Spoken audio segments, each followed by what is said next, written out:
It is interesting to look back at English education revolution in Vietnam. Since 1995, when Vietnam's reopened the gate for the world, and then we are starting to have some of the very first English center established in Vietnam, and which is very successful at the time.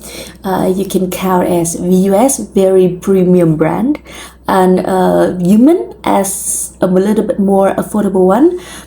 So I still remember at grade 11 and grade 12 to be able to enter a course in VUS. It costs approximately 200 USD. And this is not only one course, but it has to be multiple courses, and it lasts from 1 year, 2 years, until say as many years as possible. So this is considered to be a very serious investment of parents for the kids, because people with highly expectation it will be helping the kids to open the gate to the world and to be able to use the language as a tool. And English teaching job at that time is considered to be very, very, very good one, because the US has a strong impact to Vietnam at the time, so it also impact to the English learning. The most popular accent is the American accent, and TOEFL IBD is ruling the market at the time. IELTS later, and it is a trend. And it is a goal that people have to strive to be able to sound as a native speaker as possible. If you don't sound as native speaker, then your English speaking is really not worth it at all. So aside from learning grammar, vocabulary, then we also have to copy the accent.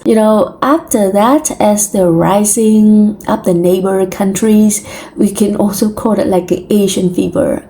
Korean, Japan, China, Taiwan, some of the waves like that. And at that moment, it gradually not only American people coming to Vietnam, but more investor coming from another Asian countries.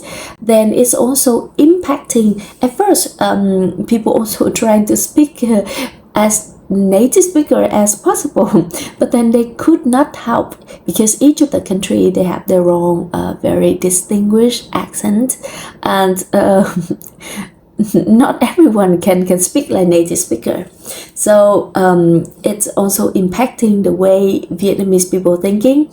Gradually people lowering their expectation. Now you don't need to speak a sound like native speaker, but you only need to maintain the neutral accent, which is whatever you speak, but if people understand, then that is okay. Not really focusing on the surface of the language, which is sound but more focus on the content. Despite any culture, the way that you are presenting or sharing your point is strong enough. Right now, you are still feeling I'm speaking not good English because my accent is not correct. It is not native speaker Don't think about that way, because right now it is becoming very highly recommend that you just speak, just need to be neutral, and that's it. So that is two ways to approach English learning right now. First one is that you just use English inside Vietnam, and that requires for your vocabulary that you have to know more about your history and your culture to be able to elaborate for foreigners when they are coming. And at that time, we stay the role as the host. So some of the word, some of the food, we don't even use English, but we use it as Vietnamese, phở. Nobody's explain it like a beef, noodle, etc. They just call it straight phở. And we will need more of this to embrace the culture And the second approach is that you use English outside Vietnam.